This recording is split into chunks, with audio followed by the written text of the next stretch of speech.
કાળજી કેર અને times of ઇન્ડિયાના સંયુક્ત ઉપક્રમે વરિષ્ઠ નાગરિકોની સુખાકારી માટે એક કાર્યક્રમનું આયોજન કરવામાં આવ્યું હતું.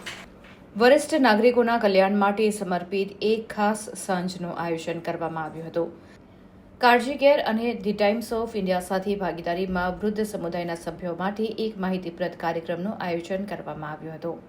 આ કાર્યક્રમની શરૂઆત યત્ર વૃદ્ધિ પૂજ્યંતે તત્ર દેવતા રમંતે, જ્યાં વડીલોનું સન્માન કરવામાં આવે છે ત્યાં દેવતાઓ રહે છે, સાથે થઈ જે વયના જ્ઞાન માટે આદર અને આદરનો સુર રજૂ કરે છે. કાળજીના સ્થાપક ડોક્ટર નિકુંજ ચાવડાએ પોતાના સંબોધનમાં વૃદ્ધત્વ માટે જરૂરી સ્નાયુ સ્વાસ્થ્યના 5 મુખ્ય સ્તંભો પર ભાર મૂક્યો. તેમણે ભાર મૂક્યો કે સ્નાયુઓનું નુકસાન અનિવાર્ય નથી અને સક્રિય પગલાં દ્વારા તેને અટકાવી શકાય છે.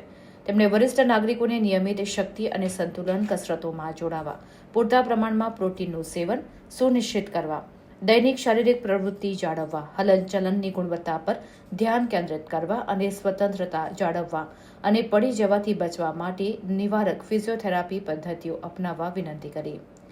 વ્યાયામ એ દવા છે, ખાસ કરીને વરિષ્ઠ નાગરિકો માટે.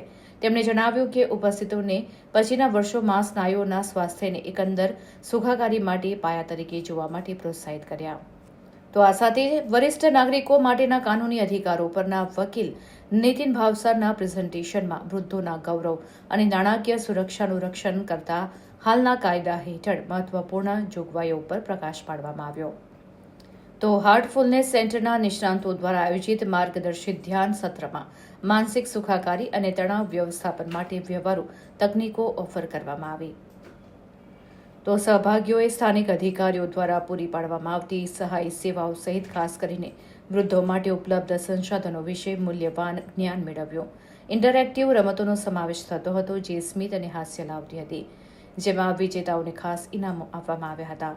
કાર્યક્રમના સમાપનની સાથે ઉપસ્થિતોએ ટેક અવે ભેટો સાથે વિદાય લેતા પહેલા સાથે રાત્રિ ભોજનનો આનંદ માણ્યો હતો.